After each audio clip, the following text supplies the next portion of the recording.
له ژوب ښاره 25 کیلومتره لرې په پایوزي بابړو کې د یوه یادګاري څلي په بڼه ولاړه دا کیږدۍ نما ډبره د دغه کوښلیو تورو پرشو په منځ کې داسې ښکاري لکه د دې ټولې سیمې ساتونکي چې وي.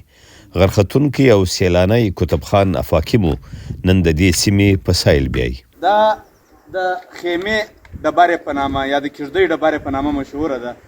خوندور ځای دی. موږ ملګري دننه پکې ناست ولو. د اوبو دا وګورئ ډېره غټه ډبره ده. تر ډبره لاندې غارونه دي څاوده ده ښه غټه. نو دا له بارانه څخه له یخه څخه دلته مال او انسانان په دې کې پناه اخیستلی سي. له هغه سایډ څخه بالکل خیمې په رنګ ښکاره کېږي. اوس چونکې لمر ور مخامخ سو له دې وجې څخه لږ هغه شکل یې چینج سو.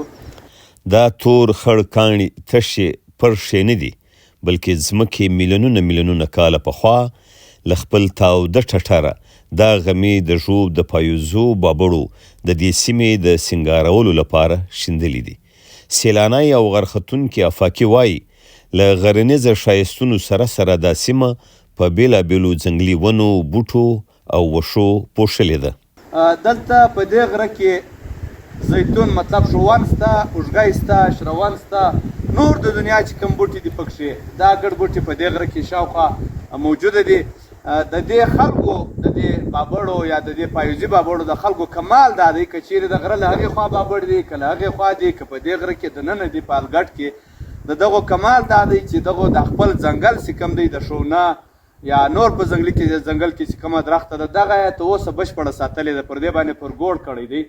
پرګوړ مطلب دا دی چې کلیوال سره کښیني او پر یو شي باندې بین ولګوي، پابندي پر ولګوي چې دا به موږ نه کاټو، دا به موږ نه پرې کوو، دا به موږ په بیخو او په سرو باندې نه وو.